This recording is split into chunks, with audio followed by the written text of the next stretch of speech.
Buenas.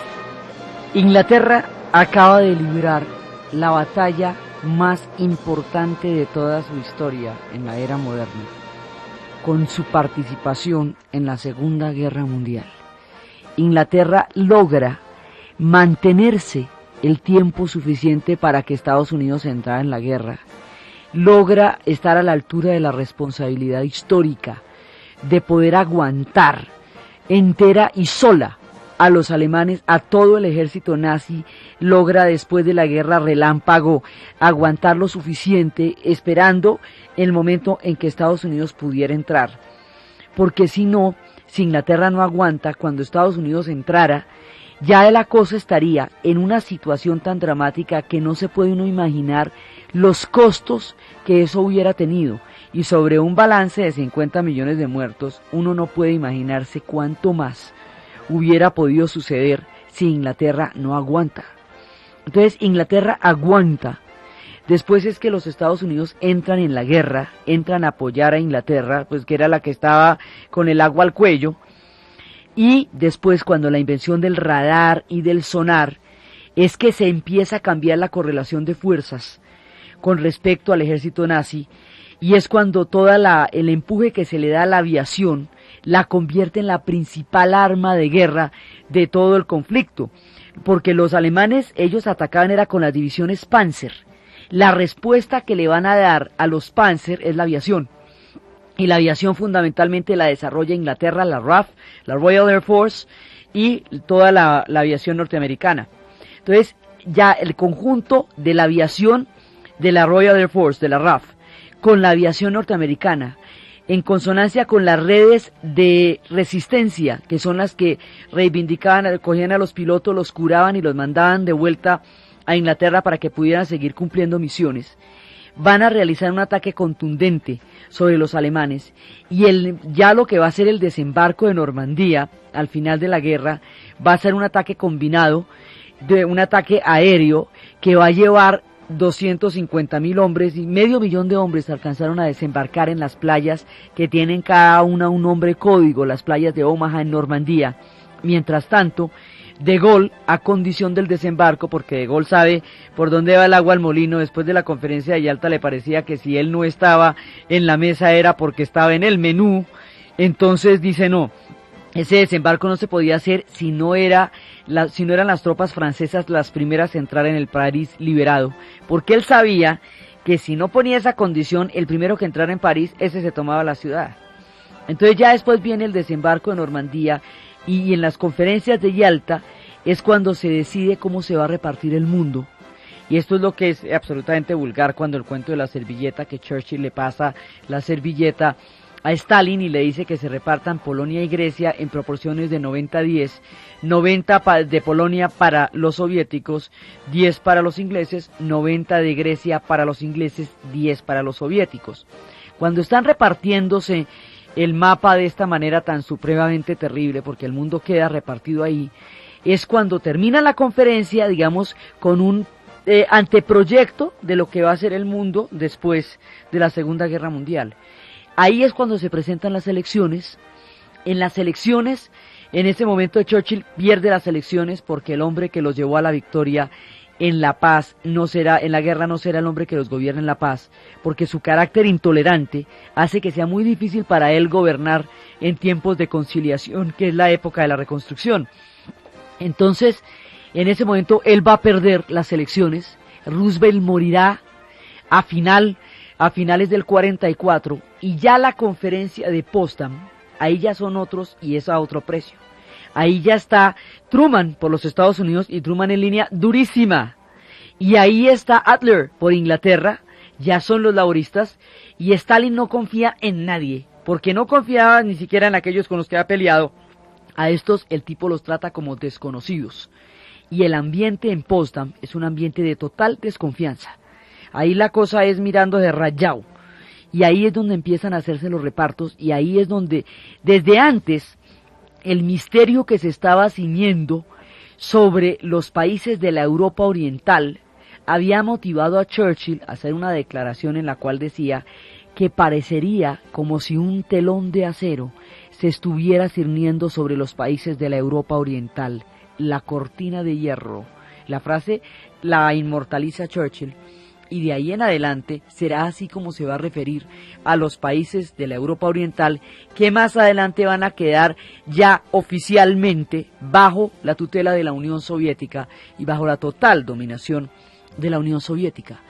El resultado después de esto vienen lo que es ya deshacer un conflicto de este tamaño. Entonces está la conferencia de Potsdam, y en la conferencia de Potsdam es cuando Truman recibe un mensaje que dice: el bebé ha nacido bien. Eso quiere decir que el experimento que hizo Oppenheimer en el Álamo de la bomba atómica acaba de resultar, es decir, que Estados Unidos tiene la bomba atómica. Y es cuando les advierten, los mismos físicos que crearon la bomba atómica, les advierten que eso no se puede usar sobre la gente, porque eso es una cosa tan terrible, que no la ensayen sobre las personas, que la ensayen sobre una isla desierta, y el efecto de demostración por sí solo va a lograr que los japoneses se rindan. Los japoneses tienen los ejércitos intactos, totalmente intactos. Ellos han recibido batallas terribles, es en Okinawa, en las islas, en Okinawa y en Iwo Jima. Esas son batallas donde han muerto 250.000 personas en 2 semanas. Pero los ejércitos territoriales, los que están en Manchuria y los que están en Birmania, a pesar de lo dura que fue la batalla en Birmania contra los ingleses, contra el general Bill Slim, y a pesar de todo eso, a pesar de lo fuerte que es todo eso, los ejércitos todavía están en condiciones, digamos, bélicas. Entonces, la idea de la bomba atómica era que si una batalla como la de Okinawa había arrojado 250.000 muertos en 2 semanas, 6 meses más de guerra traerían más muertos de los que ya habría, digamos, tantos como ya habrían sucedido, pero esos ya serían muertos norteamericanos. Entonces es cuando se decide mandar la bomba atómica para salvar vidas, es decir, para acabar la guerra de manera fulminante y de esa manera salvar vidas norteamericanas. Ese es el argumento. Entonces resulta que deciden mandarla, pero no sobre el efecto de demostración que se hizo en ese momento en una isla como proponían los físicos, sino la mandaron sobre Hiroshima.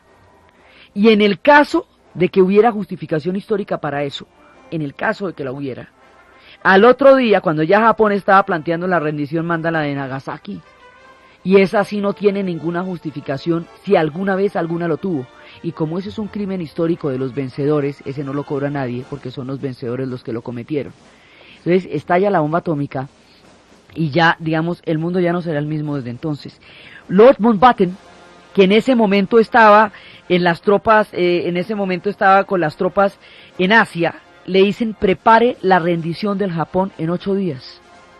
El tipo no entiende cómo van a hacer rendirse al Japón en 8 días, cuando en realidad Japón todavía tenía bastante para seguir guerreando.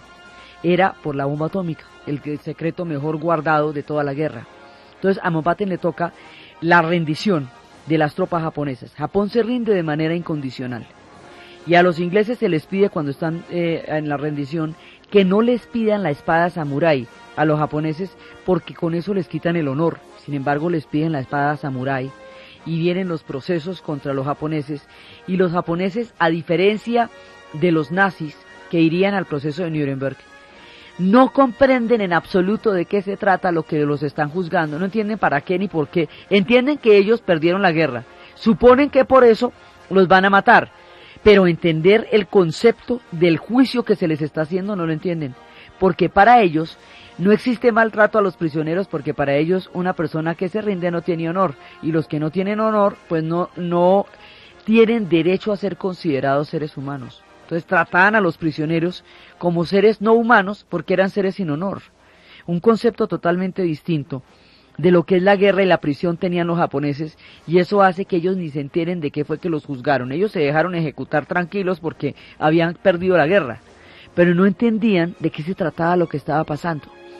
El final de la guerra es más amargo que toda la guerra, y eso parecería difícil, pero con la bomba atómica y luego con el Holocausto, estas realidades tan incomprensibles para la sensibilidad humana se vuelven un hecho incontrovertible con el final de la guerra.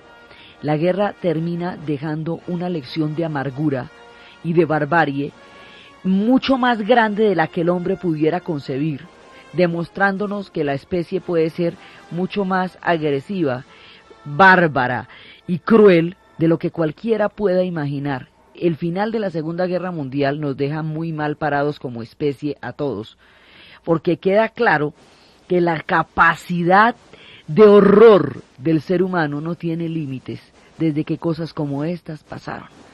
Inglaterra termina maltrecha. ¿Gana la guerra? Sí. ¿Queda del lado de los vencedores? Sí. ¿Qué quiere decir eso? Quiere decir que aplastaron a Hitler, quiere decir que ganaron contra el nazismo, quiere decir que el mundo totalitario que Hitler había concebido no va a existir, que el Reich no durará 1000 años, que ellos morirán en el búnker, que Alemania va a caer y la van a volver pedacitos, que Berlín va a caer casa por casa. La victoria total contra los alemanes la hacen los soviéticos en Stalingrado. Son ellos los que derrotan al ejército alemán en Stalingrado. Ya después de eso viene el día D y todo lo que usted quiera, pero la batalla es Stalingrado. Esa es la batalla donde van a ser derrotados los alemanes. Entonces, ¿quiénes quedan de vencedores en la mesa de negociación? Los soviéticos, los norteamericanos, los británicos y los franceses. Pero los franceses y los británicos quedan muy, muy maltrechos. Quedan en unas condiciones, quedan del lado de los victoriosos, quedan del lado de los ganadores, quedan del lado de las reparticiones, pero a la hora del té no ganan nada. Nada más allá de la victoria, por supuesto, nada más allá de la libertad, que eso es todo lo que el hombre desea. Pero en términos de influencia, esto se vuelve una cosa entre los Estados Unidos y la Unión Soviética, que son los que van a ejercer el poder sobre el mundo posterior a la Segunda Guerra Mundial. Del lado de los Estados Unidos quedan los británicos, pero los británicos quedan subordinados a los Estados Unidos porque todo, como Europa quedó destruida y Estados Unidos quedó intacto, con el territorio intacto, sin destrucción, sin reconstrucción, con las industrias a toda pujanza, que ellos salen totalmente fortalecidos de la Segunda Guerra Mundial. Los rusos también ganaron, pero con 25 millones de muertos de los 50 que puso la humanidad en esa guerra. Entonces, ganar con eso es difícil. Pero los británicos quedaron en una situación incómodamente victoriosa o victoriosamente incómoda.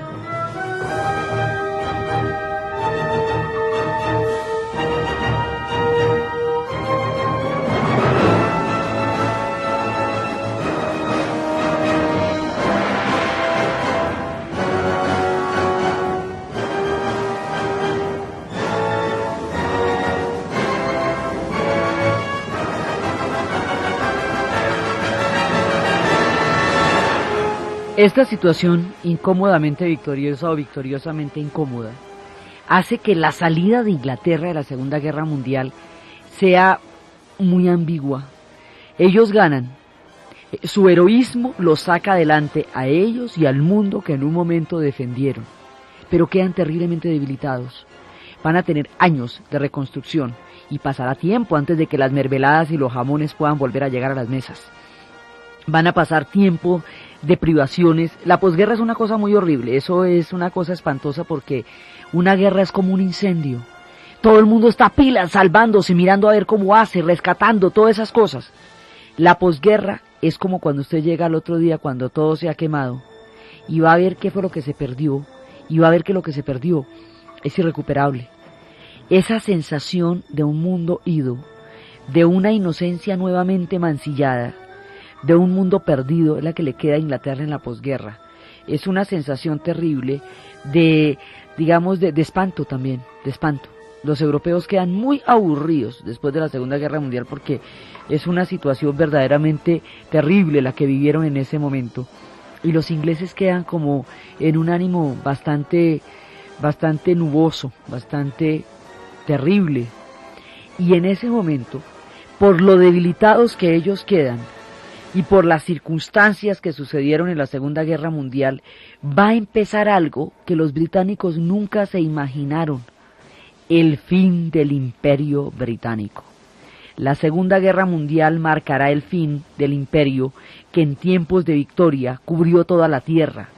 los tiempos en que 1 de cada 4 habitantes formaban parte del Imperio Británico y eran súbditos de la reina Victoria, están por terminar. Están por terminar porque muchas cosas están pasando en el resto del mundo al tiempo. Los africanos, que ya habían sido utilizados en la Primera Guerra Mundial, deciden que en la Segunda no se las van a volver a hacer. Y deciden que toda la guerra para ellos va a ser un entrenamiento para la descolonización. Y deciden que el amo blanco se va, pero no se va de Kenia, ni de Uganda, ni de Tanzania, se va de África y se va. Y esto es una decisión histórica de un pueblo que no se va a aguantar el colonialismo un minuto más. Por eso, después de la Segunda Guerra Mundial, empieza toda la descolonización africana. Se tardan unos 15 años en montar la resistencia, y hacia los 50 arranca toda la lucha, y todas las posesiones que van a tener los ingleses allá las van a perder, y las de Kenia y todo eso las van a perder, por un lado. Por otro lado, habíamos quedado en que mientras Inglaterra estuviera en la suprema hora de mayor peligro de toda su historia, mientras estuviera enfrentando el momento más aciago, mientras estuviera contra los nazis ella sola resistiendo por Europa y por el mundo libre, la India pagará la campaña de independencia. En la carta en la cual Gandhi le dice a Churchill que no tiene honor quien ataque a un enemigo en peligro, ahora entra en vigencia. Los hindúes han parado durante los 5 años de la Segunda Guerra Mundial la campaña de independencia de la India, porque consideran que en esa hora aciaga lo que de ellos se espera es una solidaridad para un pueblo que está enfrentando una situación tan difícil. Ya terminó la guerra, ya ganaron los ingleses, ya se resolvió el conflicto, ya perdieron los alemanes, ya el mundo nazi desapareció. Bueno, entonces ahora sí, ¿en qué íbamos? Se reanuda la campaña de independencia de la India. Inmediatamente después de terminado el conflicto, cuando Gandhi se asegura de que eso ya se acabó y las cosas quedan claras, dice, bueno, ahora sí, a lo que vinimos, y arranca. Y la campaña de independencia de la India entra en su fase final. Ya pasaron los tiempos heroicos de la sal, ya pasaron los tiempos de las manufacturas, de todas las manufacturas textileras que fueron quemadas para poder desarrollar la maravillosa, colorida, deliciosa industria textil de la India. Ya este pueblo tiene un concepto de propia valía, ya han aprendido a no responder las agresiones y de esa manera poder ser mucho más fuerte que aquel que los agrede. Ya han aprendido todas las lecciones históricas y están en el momento de movilizarse. Entonces Gandhi empieza las grandes campañas y reanuda toda la campaña de independencia de la India y vuelve y articula todos los hilos interrumpidos por la Segunda Guerra Mundial para sacar a los británicos de la India. Y es cuando le dicen, pero usted ¿qué es lo que quiere? ¿Que nosotros nos demos media vuelta y nos vayamos? Y él dice, sí, y al final eso es lo que van a hacer. Se van a dar media vuelta y se van a ir caminando de la India, porque esto ya no es de ustedes. Y esto es una cosa tan impresionante para los ingleses porque la India es la perla, la India es el imperio, la India es la grandeza. Ellos son en tanto son gobernadores de la India. Mountbatten era virrey de la India después. La reina Victoria era emperatriz de la India. Mucho todo el mundo era en tanto la India. ¿Cómo será de impresionante el impacto de la independencia de la India sobre la Gran Bretaña? Que la frase de Churchill es: la independencia de la India asestará un duro golpe a la Gran Bretaña, la convertirá en un país insignificante. Así dice Churchill de la independencia de la India. De ese tamaño es lo que va a pasar. La fuerza del espíritu que tienen que desarrollar los hindúes para arrebatarle a los ingleses su más preciada posesión, para explicarles que esa ya no es su posesión, que esa no es una posesión de nadie, que esa es la India y esa es de los hindúes. Para eso, las campañas arrecian, la represión también, la última fase es durísima. Gandhi camina, Gandhi ayuna. Cuando le preguntan la dirección de la casa, él da la dirección de la cárcel, porque dice que pasa más tiempo allá que en la casa de él. Y una vez que lo encuentren en la prisión, que seguro ahí les da razón, porque cada ratico lo arrestan, y lo arrestan una vez más, y lo detienen, y el tipo va ayunando, y las huelgas de hambre, y este hombre con sus trapos y sus callados arrodilla al imperio frente a su humildad. La fuerza de su humildad es colosal. La fuerza del espíritu, el Saraguiaba, la resistencia pasiva, el pueblo que no obedece, porque en la no violencia, el fin de la no violencia no es derrotar al enemigo, es avergonzarlo, es ponerlo de frente a su propia brutalidad, partiendo de la base que ninguna autoridad y ninguna agresión existe en la medida en que yo no la reconozco como tal. Si yo no la reconozco a usted autoridad, usted no la tiene sobre mí aunque me mate, porque mi espíritu no se le doblega, y eso es suficiente para que no me tenga de ninguna manera, aunque tenga el dolor de mi cuerpo, no tiene nada de mí. Ese es el principio con que los hindúes arrancan la fase final de la independencia y todo el proceso de la independencia. Entonces ellos no vuelven a considerar a los ingleses como los dominadores de la India, y en esa medida los ingleses no dominan la India porque los hindúes así lo decidieron. Dejaron de considerarlos los dueños de la India y ellos en ese momento dejaron de serlo. La salida de allá ya va a ser un problema de tiempo. La decisión está tomada, es irreversible. 450 millones en el subcontinente hindú decidieron que ellos ya no son colonia británica y ya no lo son. Y los ingleses, ni modo, no hay nada que puedan hacer. Entre más represión, más brutales quedan ante la opinión mundial. Gandhi desarma la soberbia del imperio con la fuerza de su poderosísima humildad. Y frente a eso, los ingleses no saben qué hacer. Churchill en una época le tenía una bronca porque decía que siempre lo hacía quedar de malo, que siempre lo cogían fuera de lugar y siempre lo presentaba como el malo del paseo, porque imagínese toda esa arrogancia de Churchill al lado de la humildad de Gandhi. Era un contraste aterrador. Entonces, lo único contra los ingleses, que los ingleses no van a poder, es con la humildad. Esa fuerza sí los va a derrotar. Entonces hay un momento en que tienen que aceptar que la India va a ser independiente por muchísimo que les pese, y que el imperio británico se derrumba y se cae a pedazos, y el pedazo más grande es la India. Pero en el momento de la independencia de la India, se cierne sobre la India una tragedia de unas proporciones que nadie calculaba y que Gandhi tanto temía. La India está compuesta por hindúes de la religión hindú y musulmanes. De acuerdo con la religión hindú, se es hindú en tanto se haya nacido en la India. Es una religión que emana del suelo de la India. Es decir, usted es hindú porque nació allá, y cualquier religión que usted adopte es una adopción, porque la suya natural es el hinduismo. El hinduismo tiene un rígido sistema de castas, implantado desde hacía 7000 años, en el cual usted, la casta es un círculo, una cofradía, una pertenencia. Entonces usted, la más importante, la Brahman, luego vienen los Sudras, los Chadrias, los Vaisyas. Cada una de las castas, desde los sacerdotes hasta los militares, hasta los artesanos, comerciantes, cada una de las castas existe como una manera de habitar el mundo. Es un nivel en el cual usted se relaciona. Las castas están determinadas por el punto de reencarnación, dentro de la cadena de reencarnaciones en que los hindúes una y otra vez atraviesan la tierra hasta llegar a la perfección del alma. Entonces, en ese momento, cuando está toda esa cadena de reencarnaciones, no hay problema cuál sea la casta a la que usted pertenezca. El problema es no pertenecer a ninguna. Los descastados, los parias, tienen una existencia gravísima. No pueden mirar de frente a alguien de casta, no pueden usar ropa limpia ni caminar por las calles en el centro. Es una cosa muy difícil el no tener casta. Cuando aquellos descastados, aquellos parias, aquellos cuya vida en este momento no es sostenible, se van a encontrar con la hermandad del Islam. El Islam reconoce una hermandad universal.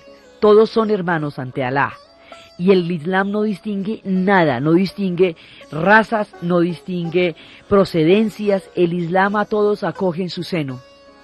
Entonces, el Islam, cuando llega a la India, hacia el siglo IX, octavo, noveno, ofrece una igualdad que el hinduismo no da y una oportunidad para los parias que dentro del esquema de la religión hindú es imposible.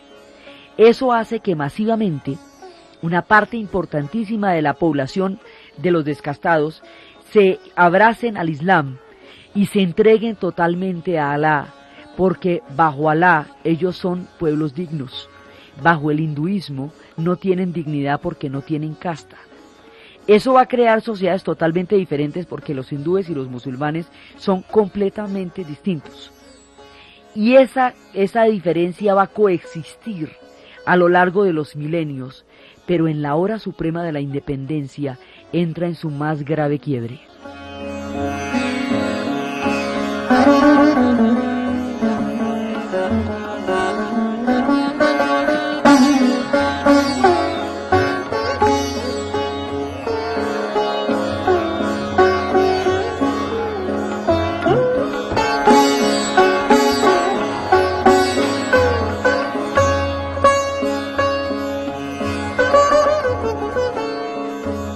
Gandhi es hijo de madre hindú y padre musulmán. Ese doble carácter de participar de las dos grandes religiones de la India le permite el conocimiento y la tolerancia para entender la esencia de su pueblo. Y él entiende que las religiones son fundamentales y que una lucha religiosa sería una verdadera catástrofe. En el momento en que se está planteando la independencia de la India, en que los ingleses reconocen la derrota histórica en la India y reconocen que la grandeza de Gandhi los está sacando de la perla del imperio y que se derrumba y se cae a pedazos la antigua gloria de la grandeza del imperio británico, en ese momento se plantea la creación de un estado independiente que se llame Pakistán. Eso lo plantea Jinnah. Jinnah era un hombre tan difícil que Gandhi lo llamaba el hombre con un problema para cada solución. Así era de complicado negociar con Jinnah. Jinnah propone un estado pakistaní, y es decir, propone la partición de la India. Que cuando la India se independice no quede un solo pueblo que se llame la India, sino que surjan dos naciones, una nación hindú y una nación pakistaní. Esto es un complique porque es de esos 450 millones que estamos hablando, cualquier cantidad de musulmanes viven en el extremo sur de la India y cualquier cantidad de hindúes viven en la zona de donde quedaría Pakistán. Partir la India significa romper ese mapa y desplazar millones de personas de un extremo a otro. ¿Cómo vamos a partir la India? Eso nadie lo sabe. ¿Con qué criterio? Gandhi considera que la partición de la India es una tragedia y que eso hay que evitarlo a toda costa. Pero él no lo va a poder evitar. Las fuerzas que están desatadas lo exceden a él. Y él va a tratar de combatir el sistema de castas sin éxito y va a tratar de evitar la partición de la India.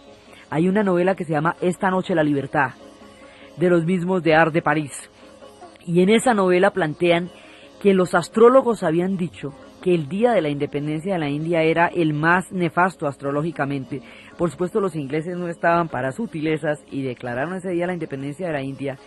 Y todas las circunstancias que están cirniéndose sobre la tragedia conducen a la tragedia. Hay muchos proyectos sobre qué tipo de India va a haber ahí. Unos consideran que Gandhi es un hombre muy arcaico y que lo que quiere es volver la India a los tiempos ancestrales, y que más bien la India debe ser moderna y occidentalizante. Gandhi considera que entre más se parezca a su esencia la India, más fuerte puede ser para el futuro. Los pakistaníes los musulmanes consideran que ahí tiene que haber otro estado, que es el estado de Pakistán. Mucho, todo el mundo tiene un proyecto diferente sobre cómo va a ser esa nueva India. Y como no se ponen de acuerdo en la partición, porque no hay por dónde ni no hay cómo, entonces más bien deciden que los ingleses partan la India como ellos quieran, porque es menos complicado que partirla ellos sobre sus propias bases. Traen a dos personas de Inglaterra que nunca han estado en la India a que tracen una raya y respetan la raya, porque ¿qué hacemos? Porque es que si no, eso se vuelve una discusión de nunca acabar y uno de los rasgos más complejos del colonialismo es cómo volver a repartir un mundo que el colonialismo había repartido a su manera. Entonces, eso no hay quien se ponga de acuerdo. La India queda rota por la mitad de una manera dramática. Entonces, en un lado quedan los hospitales y en el otro lado quedan las ambulancias. En un lado quedan las estaciones de policía y en el otro lado quedan las cárceles. Una cosa queda en un país y la otra queda en el otro país. Pakistán, el nuevo estado de Pakistán, estará comprendido por dos países que quedan a 1000 kilómetros de distancia por entre la India en la mitad. Hay una parte que se llama el Pakistán Oriental, al que conoceríamos más adelante con el nombre de Bangladesh, y otra parte que es el Pakistán Occidental, al que conocemos como Pakistán. Entre Pakistán Oriental y Pakistán Occidental hay 1000 kilómetros de territorio hindú que usted tiene que atravesar. Entonces, administrativamente, ¿cómo maneja usted eso?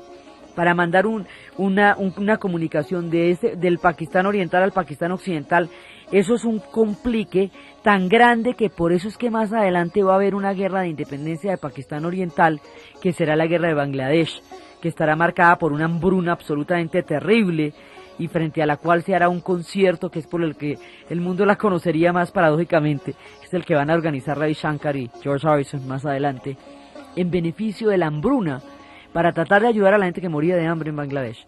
El asunto fue que esto quedó manga por hombro, y el estado del Punjab, el estado más rico de toda la India, donde habían convivido hindúes, musulmanes y sikhs frescos. Los sikhs ellos se proclaman descendientes de los dravídicos, es decir, de los habitantes originales de la India, antes de la llegada de los arios. Estamos hablando en el pura alba de la civilización. Ellos no fueron consultados de la partición, no les contaron el chisme, y les partieron el Punjab por la mitad. Y eso generó una guerra terrible porque ellos no fueron tenidos en cuenta para nada. Y ellos les pasó por encima la partición. Y en el Punjab, donde hindúes y musulmanes habían coexistido sin problema, ahora será uno de los estados más guerreros y uno de los estados independentistas. Después no se han independizado, pero siempre hay esa latencia en el Punjab. Se desata una guerra y el odio religioso se vuelve una cosa tan terrible que en el lapso de un año se matan 1 millón de personas de la manera más terrible, con el odio religioso desatado. Calcuta se baña en sangre y el Mahatma ayuna y dice que va a ayunar hasta morir, que nadie va a impedir que él ayune hasta que no pare la violencia, y logra parar la violencia en Calcuta, porque había quienes decían que estaban dispuestos a llevar sobre su conciencia el peso del horror de sus acciones, pero nunca la muerte del alma del Mahatma. Entonces, por eso sí paraban. Pero la guerra está cogiendo, la guerra civil que estalla con la partición de la India no la puede parar nadie, y los mismos ingleses tampoco pueden hacer nada al respecto, porque las fuerzas que están desatadas en la India los exceden a ellos y exceden a Gandhi, y nadie se imaginaba que una latencia tan terrible estaba encerrada dentro de este pueblo. Entonces ellos, me han dicho, nadie puede evitarlo, es que eso es lo terrible, nadie puede evitarlo porque Gandhi hace todo lo posible. Los ingleses no querían una sangría de estas.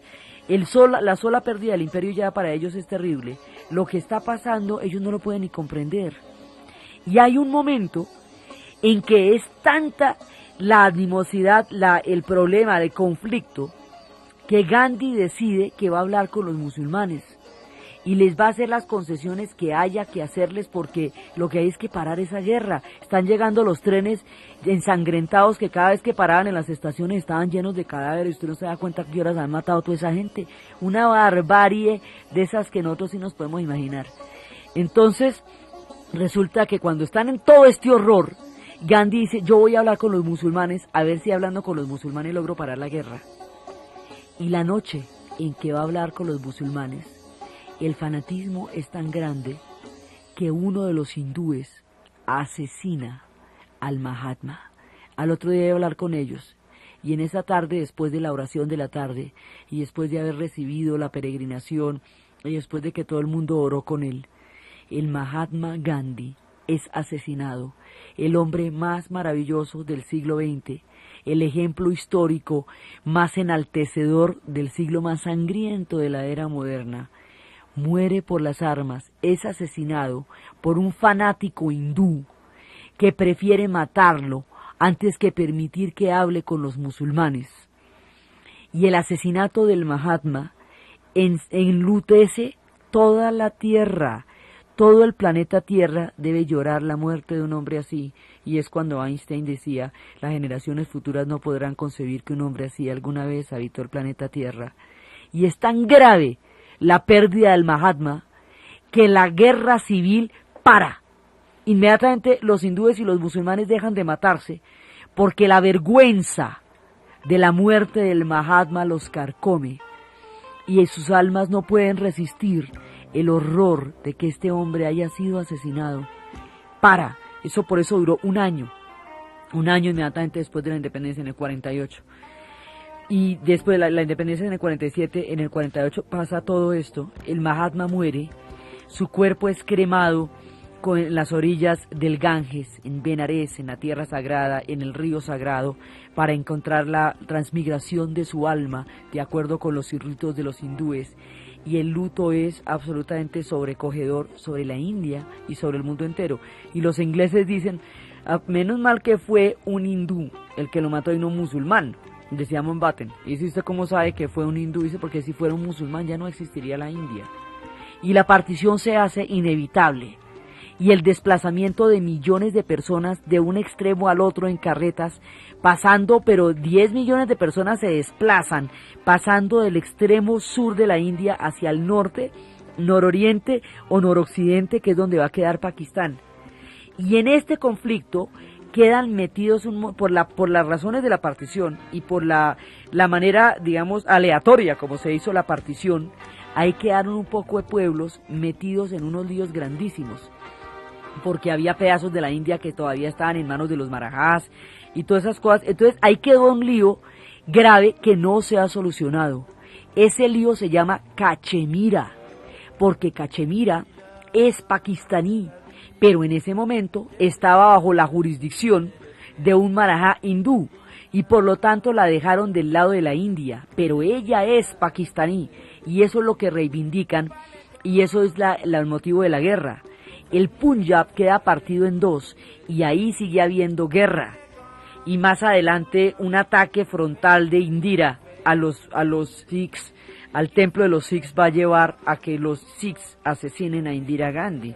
De hecho, esa partición va a generar una mano de problemas que la India no ha solucionado todavía. Y en este momento, actualmente cuando esos pueblos tienen armamentos nucleares, pues la cosa es delicadísima.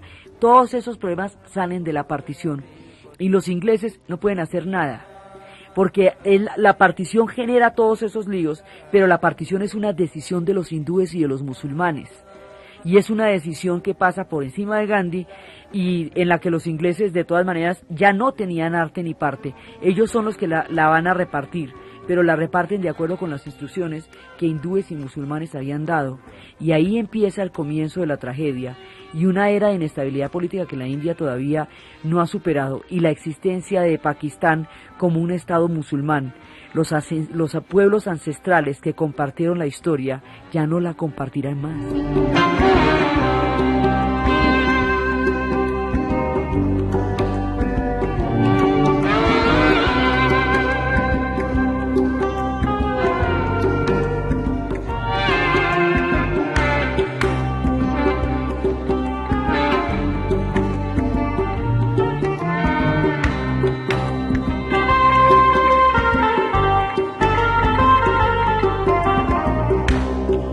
Surgen así los estados de la India y Pakistán, y así siguieron y así se quedaron. Más adelante Pakistán va a entrar en guerra en ese momento por la independencia de Pakistán Oriental, Bangladesh, eso va a ser en el 71, y permanentemente y periódicamente están las guerras entre la India y Cachemira por las razones de la partición, y las guerras del Punjab por las razones de la partición. Digamos, todos los problemas van a ser con las razones de la partición. Después del asesinato de Mahatma, será Nehru el que asuma el destino de la India. Y Nehru es el que va a protagonizar, con Tito en Yugoslavia y con Nasser en Egipto, el mundo de los no alineados cuando lleguen los tiempos de la Guerra Fría. Y así, la India pierde, digamos, la India pierde su unidad y la Gran Bretaña pierde, el Imperio Británico pierde a su perla, a su punto más importante, la India. Pero la cosa sigue, el imperio se derrumba a pedazos. En todos los frentes donde el imperio se creó, empieza a hacer agua y ya está tan debilitado que no puede, primero ya pasó la era de la colonización, el siglo XX no la va a tolerar ya, y la posguerra no la va a tolerar ya, y segundo, Inglaterra ya no tiene con qué, la Gran Bretaña ya no puede sujetar el imperio, porque sí quedó muy resquebrajada después de las dos guerras mundiales, ambas fueron muy graves. Otro problema que atañe directamente a los ingleses, les estalla en las manos también. En el momento en que Inglaterra estaba en uno de los puntos más críticos de la Primera Guerra Mundial, en 1917 le prometió a la comunidad judía internacional que en la tierra llamada Palestina existirá el Estado de Israel, la decisión Balfour. Y en 1920, con la disolución del Imperio Turco Otomano y la creación de los nuevos de la nueva geopolítica árabe, le promete Inglaterra a los árabes que en la tierra llamada Palestina existirá un Estado árabe. Hay una doble promesa hecha en circunstancias, una a la banca judía por préstamo durante la Primera Guerra Mundial y otra a los árabes por el momento en que se disuelve el Imperio Turco Otomano y toda esa zona va a entrar a ser protectorado británico, franco-británico, franceses y británicos. Entonces, de ahí en adelante los destinos de la Palestina están en manos de los británicos y unos y otros, judíos y árabes, van a empezar a poblar, los judíos van a ir poblando la tierra que se les ha prometido y los árabes viven allá desde hace 30 siglos. Entonces aquí se va formando un conflicto muy grande que se va a caracterizar por trancar las migraciones judías o permitir las migraciones judías según la presión que los ingleses reciban. Cuando reciben una presión muy fuerte de la comunidad internacional judía, permiten la migración, pero cuando la reciben de la árabe, la paran. Entonces el libro blanco y la carta blanca son las expresiones con las que se conoce la prohibición de la migración de los judíos en tiempos en que la presión árabe arreciaba. Y esta ambigüedad va generando un conflicto muy grande porque tratan de complacer a unos y a otros sobre dos cheques en blanco que pasaron a dos pueblos distintos por una misma tierra. Entonces aquí se va armando un lío colosal y el pueblo de Israel asume, los judíos asumen dos formas de buscar la creación del Estado. Una es a través del terrorismo y eso se llama el Igum. Y otra a través de la vía diplomática y política y eso se llama la Haganah. Y a través de estas dos vías van a buscar la creación del Estado porque ellos tienen claro desde el momento de la affaire Dreyfus que si ellos no tienen un Estado, ellos no van a poder nunca evitar la total persecución de la que han sido víctimas.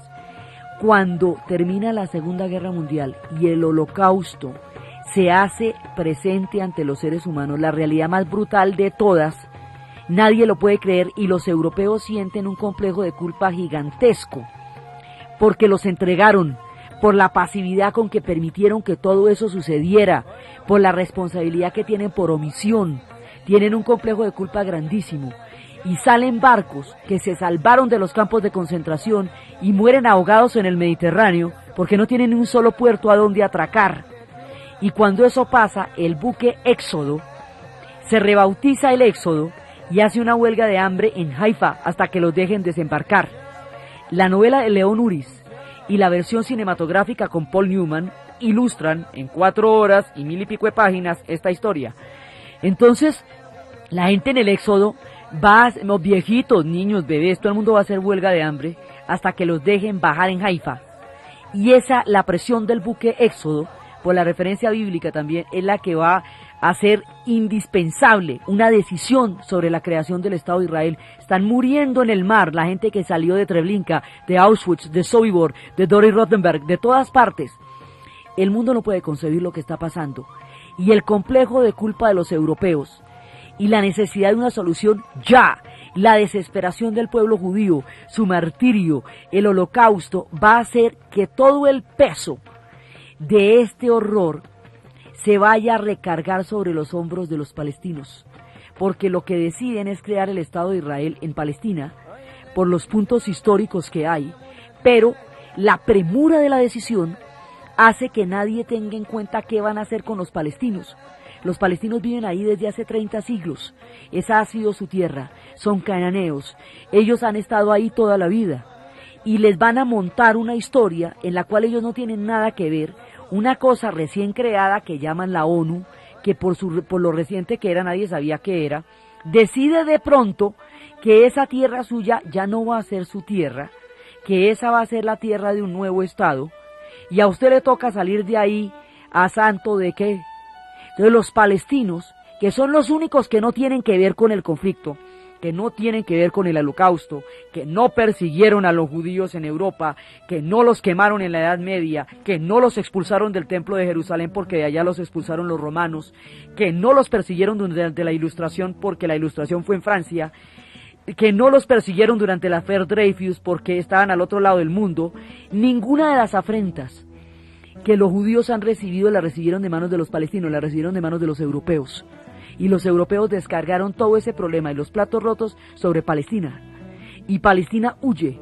Cuando los países árabes planean un ataque conjunto, le dicen a los palestinos que huyan y que después de la huida retornarán a sus tierras. Los palestinos huyen, el ataque se pierde. En esta desesperada circunstancia se declara el Estado de Israel. La declaración del Estado de Israel lleva al conflicto con los árabes, porque inmediatamente después de la declaración del Estado hay una rebelión de 5 países árabes, un ataque coordinado. Mientras tanto ha habido toda clase de conflictos. Uno de los tiempos terroristas fue una bomba en el Hotel King David, un hotel inglés, donde 90 personas fueron asesinadas, una bomba del Irgun. Mientras tanto hay toda clase de conflictos, pero ya la declaración del Estado es la que va a llevar a una guerra desatada. Inglaterra, en el momento de votar la declaración del Estado de Israel, se abstiene y sale de allá discretamente y queda la huella de un conflicto que arde todavía y cuya solución no se le ha podido encontrar y que se arma en la coyuntura del protectorado británico. Y los británicos quedan, digamos, la pérdida de su imperio también va dejando a su paso una cantidad de problemas enormes por las circunstancias mismas en que se dieron las reparticiones y las promesas coloniales. Se van de allá, pero dejan armado un lío absolutamente insoluble que en este momento arde cada vez con más intensidad.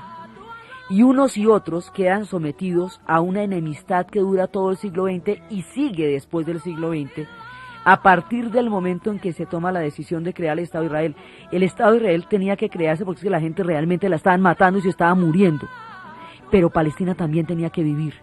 Y la historia de Palestina no fue tenida en cuenta por la premura de la tragedia y del horror que habían vivido los judíos hasta ese momento, porque el mundo no puede creer el Holocausto y Europa no puede creer que albergó una barbarie de tal tamaño con ese montón de silencio, porque era muy sospechoso que a usted no le dé curiosidad saber a dónde llevaron a 450.000 judíos que estaban detrás del gueto de Varsovia. ¿Por qué se los llevan de 50.000 en 50.000 y no vuelven a aparecer?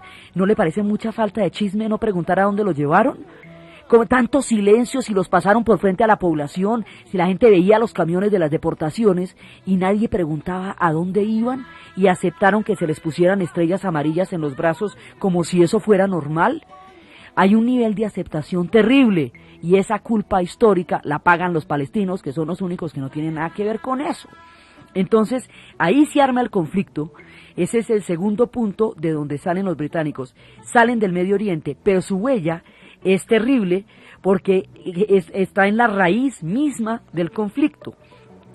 Y así como esto, se van desbaratando los pedazos de la presencia británica en el mundo hasta que se van replegando sobre su propia isla. Después vienen ya los procesos africanos, la lucha en Kenia, la formación de los Mau Mau y toda la salida de los ingleses de Kenia. Y así se va derrumbando el imperio con unos costos históricos tan grandes como los que tuvo hacerlo.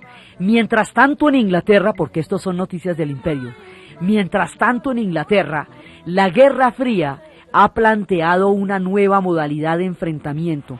Se llama Guerra Fría porque ya no va a ser un enfrentamiento entre potencias, sino una guerra por la información, una guerra por la tecnología. Y esa guerra, los operarios, los que van a librar esa guerra, se van a llamar los espías. Y en materia de espionaje, los ingleses son los maestros.